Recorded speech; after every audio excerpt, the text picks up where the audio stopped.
welcome to our channel. Ayan guys, today pumunta kami ng mall para mag-grocery, pero ayan, kumain kami kasi nagugutom ang dalaga ko. Kumain kami sa Jollibee. Jollibee yung in-order niya, tapos yung sa akin ay bok choy. Pero iba talaga guys ang bok choy sa atin, masarap talagang lasa. Ayan, beef din siya, pero pero kunti lang ang laman. Wala din kalasa-lasa guys, pero dahil gusto ko yung maanghang at saka soap, kaya bok choy yung kinuha ko. Ayan guys, ayan, o diba, lalo na yung burger stick nila, ang liliit na guys, di kagaya ng dati na malaki-laki siya. Ayan, napagod kami kakaikot sa Batha, kaya ayan, kumain na lang kami kasi sabi ko kakagutom. O diba, grabing kain ng anakis ko, gutom na gutom ata. Walang tingin-tingin sa harapan niya, at saka sige yung kain niya ng kain, o diba? Kayo dyan, wala kayo dyan, o ayan.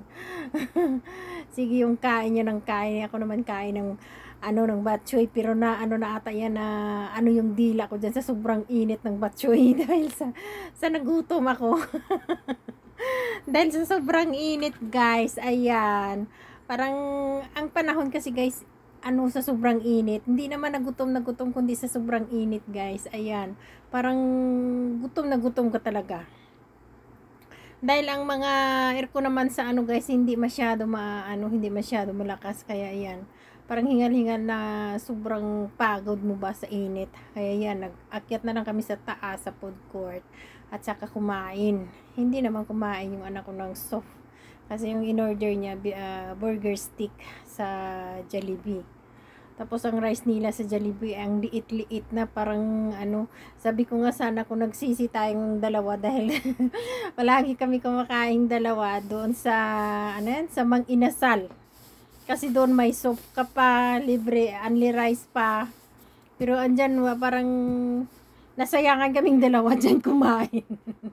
Ang tagal-tagal na namin kasi hindi kumain sa Jollibee at saka sa taas sa food court. Palagi kami kumakain dyan sa Mang Inasal kasi may lasa pa yung chicken sa Mang Inasal, at saka unlimited rice. Kaya kumain kami sa taas, sabi ko kasi may Jollibee daw siya. O ngayon, wala.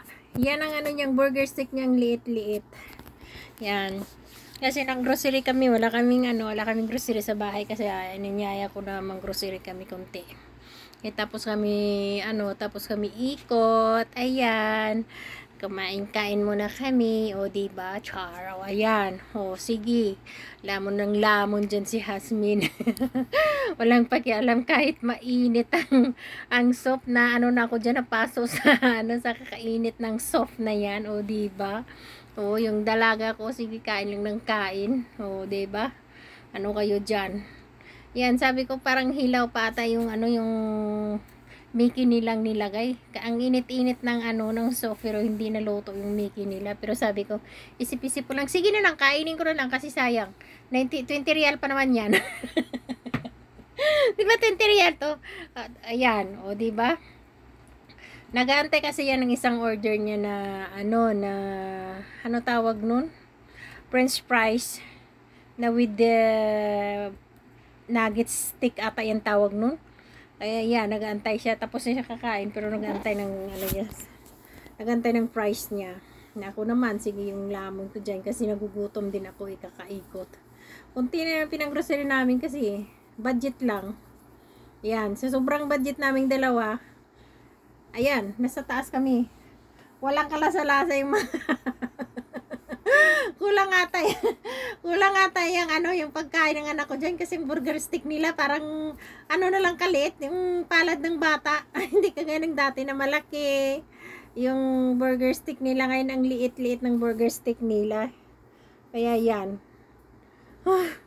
Ayan, tuloy kami kumakain dyan. Kasi kunti lang naman yung tao sa taas guys, kasi hindi siya maraming tao, kasi nga hindi, pagdating ng Huwebes, Biyernes, Sabado, marami talaga yung kumakain dyan. Ngayon, kunti lang yung tao kasi weekend siya guys. Ayan, o diba? So, walang pakialam yung anak ko dyan, lamon ng lamon. Kasi parang nakulangan ata ka burger stick. Kasi ang liit ng burger stick nila, guys. Di kagaya ng dati na parang makapal pa siya. Tapos malaki. Ngayon ang liit-liit. O kulang ata sa kanyang kinain niya na burger stick. At saka yung rice maliit din. Sabi ko, aba, parang pangbata na lang tong rice nila. Kasi ilang buwan na talaga hindi kami nakakit dyan sa taas. Ngayon lang kami umakyat dyan na kumain kami. Kaya yan. Kasi palagi kami nasa ilalim na kasi may mga restaurant na sa ilalim. Kaya hindi na kami umakyat sa taas. At saka, yung manginasal kasi parang nagustuhan din namin yung yung lasa niya. Kaya doon kami palagi kumakain. Saka, may soup talaga siya.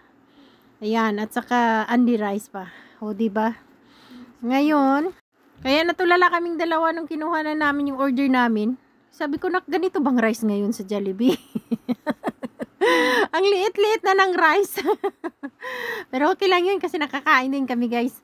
Ayan, pagkatapos namin dyan ay bumaba na kami. Ayan, tumawag niya sa ako, nag-aantay sa labas dahil uwi na kami. Pero kahit gabi na, guys, sobrang init pa rin. Oh, mainit pa rin kinain namin. Tapos, mainit pa rin sa labas. O, diba? Yan. Tag-isa kaming Pepsi dyan para sabi ko, malamigan talaga. Tapos ang Pepsi hindi naman malamig. Katamtaman yung lamig niya. O, diba? Ay, nako. Ayan. Hinihingal ako ka voice over, guys. O, diba? Minsan lang ako maka voice over. O, ayan. O, sige, yung ko dyan ng kutsara ng lumi, ng na yan. Mickey na yan. Kasi nga, parang hindi siya luto. Kahit mainit na mainit yung yung soup.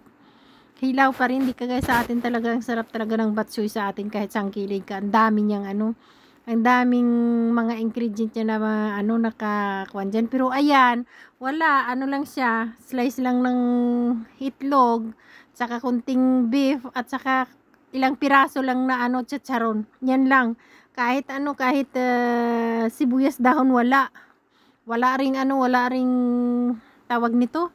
Ahos na na pinirito, wala, guys.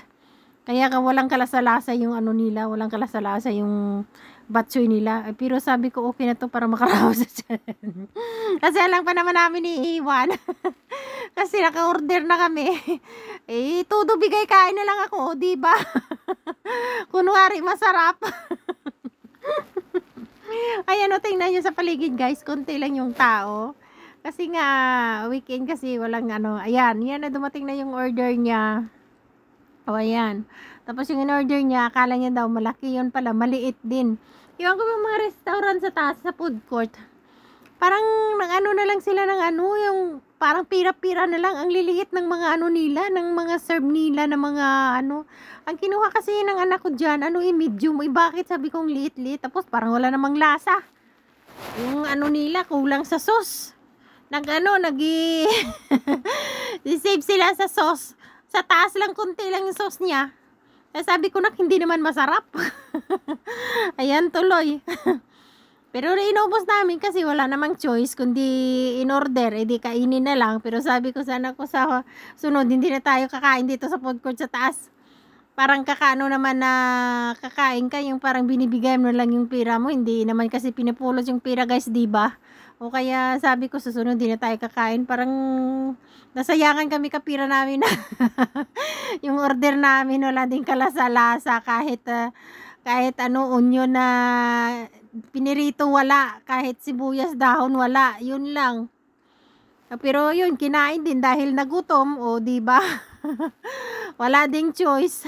Sige lang yung kain ko ng kain, pero wala ding kalasa-lasa. O diba, ayan. Sabi ko, sige, selfie na lang tayo. Kahit walang lasa, sabi ko. Dinagyan ko ng patis, pero lalo lang umalat. Tahimik lang, walang lasa yung batsoy kasi wala ka naman talagang lasahan, di ba, nak? Wala kang lasahan ng batsoy. Yun lang. Oy, mangmang nanakaw. Oy, naka-voice over ako. Oy. O sana all. Ayan, guys. Yung nga po naka-voice over. O, diba? Hanggang dito lang, guys. Sana nag-enjoy kayo kapanood ng ng vlog ko today. Guys, don't forget like and share and comment and click the notification bell. Bye-bye. See you next time.